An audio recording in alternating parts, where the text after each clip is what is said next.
Em devam dikin haşezeve bin merdina ciroki o bibonaya o sernava başeroş tüne be sberoji tüneye zarokên midyatî bi ve motoyê li kuçeyan eydaniyan geriyan ku turist jî dîtin.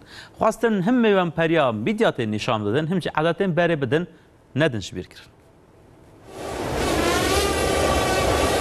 Midyat bajarê geşt û geriye. Her sal bi hezaran turîstên bajêr. Zarokên midyadî çalekiyeke xweş û manîdar kirin.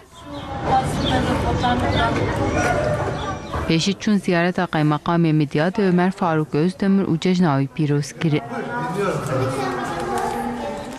Zarokan paşê bi projeya ger paşeroş tune bi siberoşî tune bi koordinasyona mamosteya xwe ferda keklekê eydaniya turistan kir.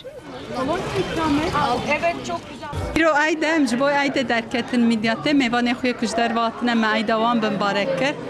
Dora em çûn Millî Eğitimê dwêra çûn Qaymeqam me eydaniya xwe bin barek kir. Beni dinleyin ben size söyleyeceğim. Şekir û kolonyadan wan mêvanên ku ji bo gerê hatine. Zarokan bi vê çalekî hem xwest mêvanperweriya midyatê nîşan bidin hem jî edet û çanda cejnên edin ji bîr kirin. Geleneklerimizi unutmamak için.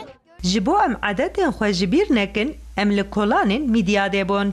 Cejn, sembola aştî û parvekirinê ye. Ez eyda her kesî pîroz dikim.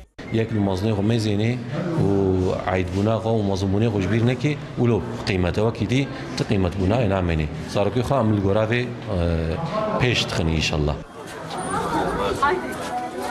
Turist bi vê jesta zarokan zefkê xweş bûn. Em pir memnûn ji aderê, zaf xweş aderê. Zarokê li aderê zaf hez kirinem. Erzincan'dan buraya gezmeye gelmiştik. Em ji Erzinganê hatin midyadê. Ji bo gerê em hatin. Me dît ku edet nehatine ji bîr kirin. Pir kêfa me hat. Di eyda qurbanê de bi hezaran turîst û geştyar ji derve hatin midyatê.